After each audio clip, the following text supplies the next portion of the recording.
What is up, guys? It is RSC6414 here, back with my third video of the day. I know I've produced a lot today, but I'm reviewing Impact Wrestling, TNA. Overall, the show is good. I'll do what I usually do, talk about the matches, and give an overall review at the end of the show. The first thing we had was, I think it was like a Bully Ray promo, basically him just talking about how he's going to beat Sting, blah blah, how Ace Snake is better than Joseph Park. He challenges him and Sting to come out. They come running out, and that gets a tag match. Devon and Bully Ray bringing back the Team 3D days, or you know, the tag team versus Sting and Joseph Park. This match is okay, decent, I guess. Just back and forth, probably 15 minutes.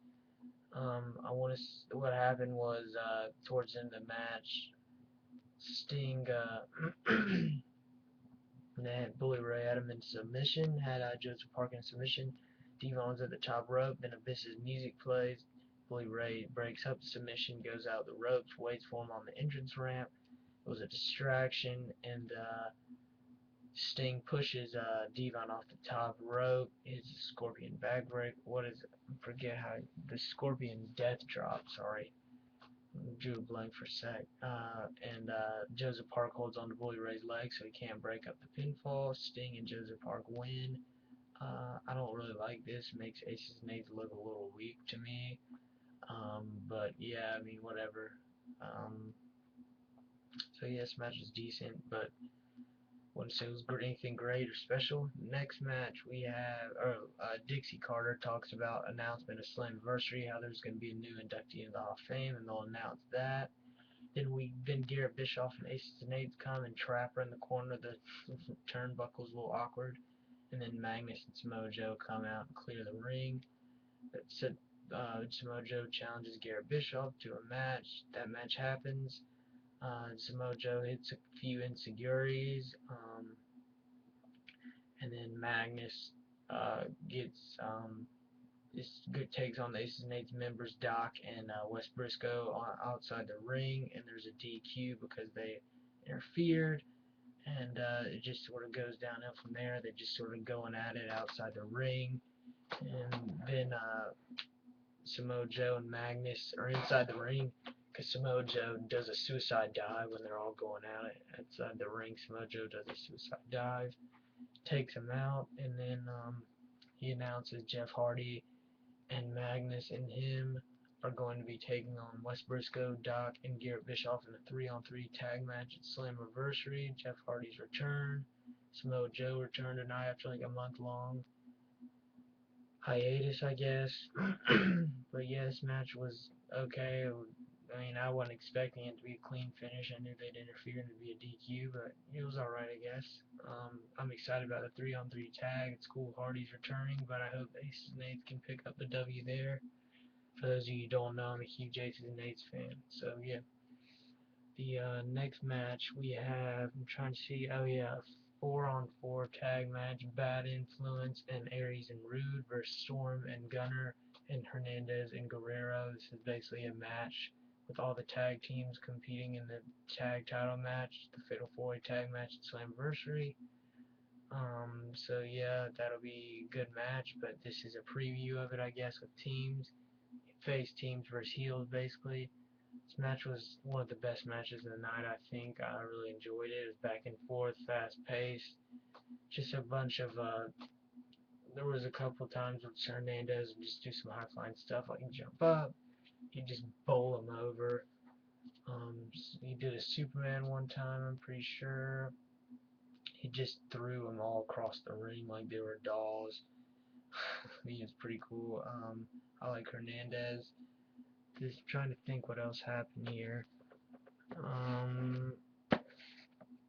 Oh yeah, Three Amigos, Chavo Guerrero performed those. Those were broken up when he tried to deliver the frog splash off the top rope.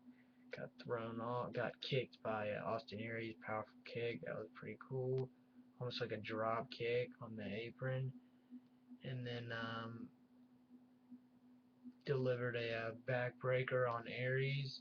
Gunner did, and held him up like that. The backbreaker, he delivered like a backbreaker, rat backbreaker rack. Sorry, he had him on there, so like it's Zico Jackson's move. He hit him with a backbreaker and then put him up, shook him, and Aries taps out. Gunner gets the win with James Storm, Hernandez, and Guerrero.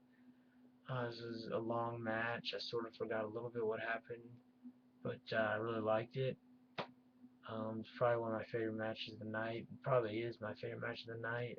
Probably because it was fast-paced and good in-ring action. I'm really pumped for this tag match at Slammiversary, the title match, and check out my predictions, see who I think will win. The next match we have is basically like a Mickie James promo of how she won the Knockouts title, calls out Velvet Sky, just says how good she was as a champion. She's sorry her ankle sounded fake as heck. I mean, she just sounded really fake, Mickie James. I like that she's Knockout champ. I like her better than Velvet, but she sounded really fake and insincere. Whatever. Mixed tag, Kenny King and Gail Kim versus Taryn Terrell and Chris Sabin. Taryn Terrell has a match with Kim at Slammiversary, and Kenny King, as you know, is in a triple threat match for the X Division title, Extreme match, or whatever it's called, I forget.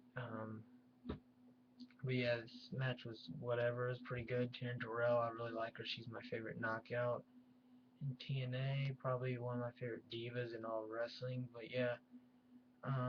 This match was pretty good.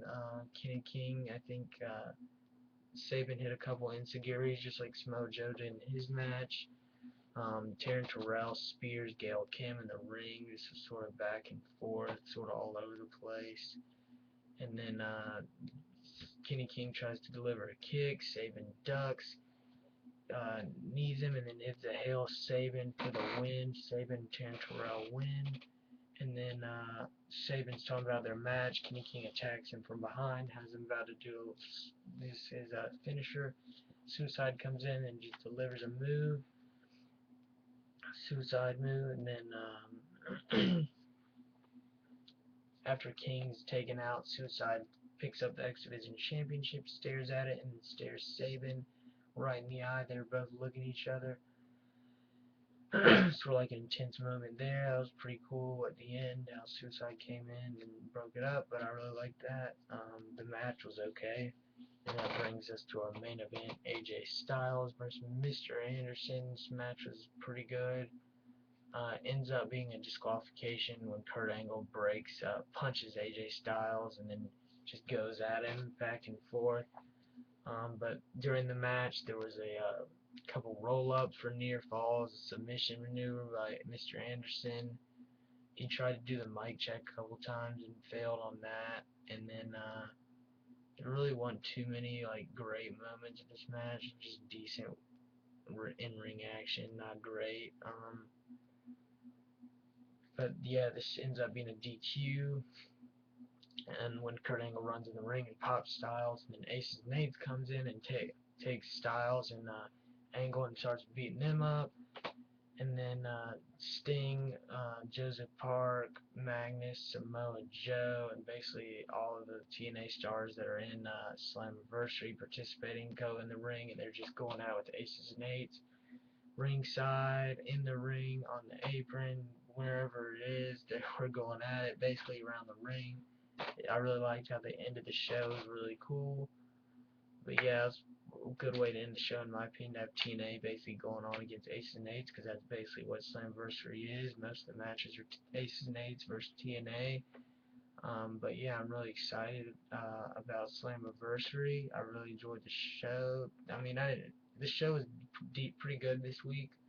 I thought it was better than last week's. I'll give tonight's show a 6.5 out of 10 stars. It was pretty good. I really liked the 4-on-4 tag match. That was probably my favorite that night. But yeah, I'm looking forward to Slammiversary. I'll have WWE Superstars review up tomorrow, as well as a couple predictions. Check out my other videos and subscribe. Thanks, guys.